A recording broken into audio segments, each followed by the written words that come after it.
سلام عرض میکنم خدمت شما دوستان عزیز.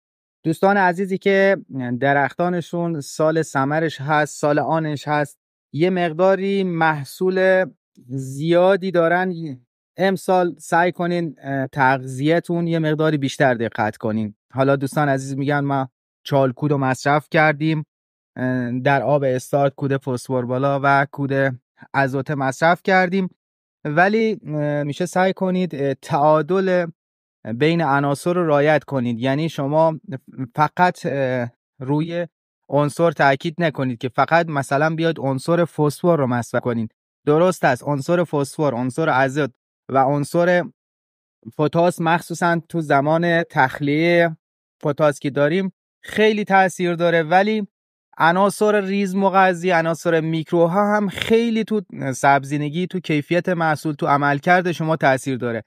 اگر آب اول شما کود فسفر بالا مصرف کردین، حالا هر کودی، در آب بعدی حتما از کودهای میکرو استفاده کنین. کودهای میکرو اگر شما آنالیز خاک داشته باشید، یک عنصر مثلا آهن، مس یا منگنز یا عنصر روی کم هست، سعی کنید به صورت تک عنصره سولفات روی، سولفات مس، سولفات منگنز یا سولفات آهن مصرف کنید. ولی اگر شما عناصرتون به صورت خیلی کم، یعنی همه عناصر به یک اندازه کم بودن، صرفه هست که آب بعدی به صورت میکرو کامپلکس و به صورت کلاته، چون عنصرهای میکرو دوست دارن تو زمین تثبیت بشن، مخصوصا در خاکایی که یه مقداری پی‌هاش بالا دارن.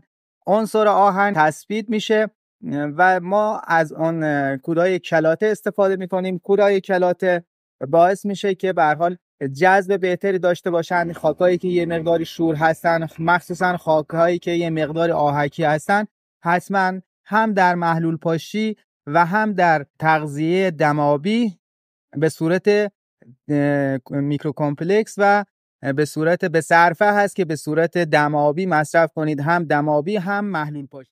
به هر حال ما الان سطح بلگ کمی داریم، چون درختانی که یه مقداری سطح بلگ کمی دارن باید سبزینگی ایجاد کنن، باید سایه ایجاد کنن برای میوه‌مون، برای محصولمون. و اگه ما این سبزینگی رو الان به هر حال ما اردیبهشت هستیم، محصولمون تو تیر و مرداد واقعا دچار آفتاب سوختگی، دچار سخت جنین میشه، ساقه‌هامون باز دچار تنه سرخی میشن، آفتاب زیاد اذیتش میکنه.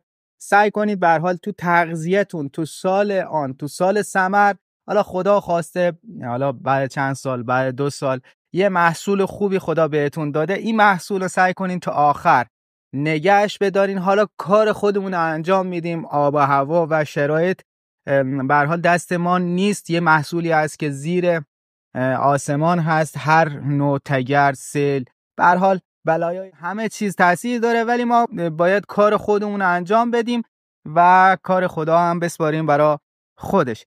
انشالله که این محصولی که ما داریم تا آخر برای ما حفظ بشه و این محصول به نتیجه برسه، به مرحله آخر، به مرحله چیدن برسه که دل کشاورزان عزیزمون گرم بشه. دوستان عزیزی که بعد چند سال یه مقداری محصول دارن، این محصولشون به نتیجه برسه.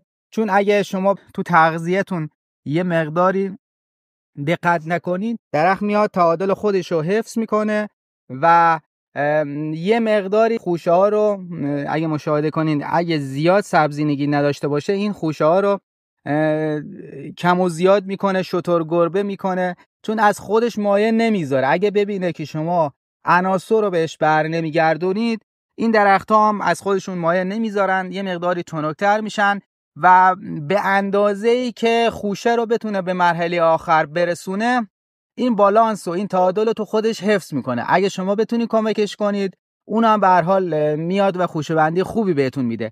ولی اگه شما یه مقداری کمکش نکنید، یه مقداری تو سال آن، مخصوصا آبیاری تو تیر و مرداد خیلی حساس است. یعنی شما قبل از خرداد، تو 15 خرداد یه مقداری درختاتتون آبیاریشو احتیاط کنید.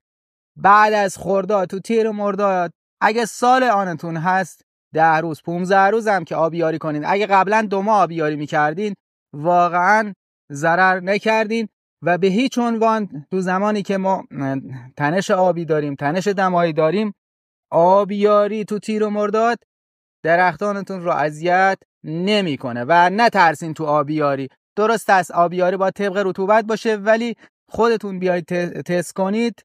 ما تبخیر خیلی بالایی داریم، عرق زیادی داریم تو تیر و مرداد و از همین الان فکر آب برای تیر و مردادتون باشین که انشالله درختانتون دچار آسیب، تنش آبی و تنش دمایی نشه. انشالله که موفق و مؤید باشید.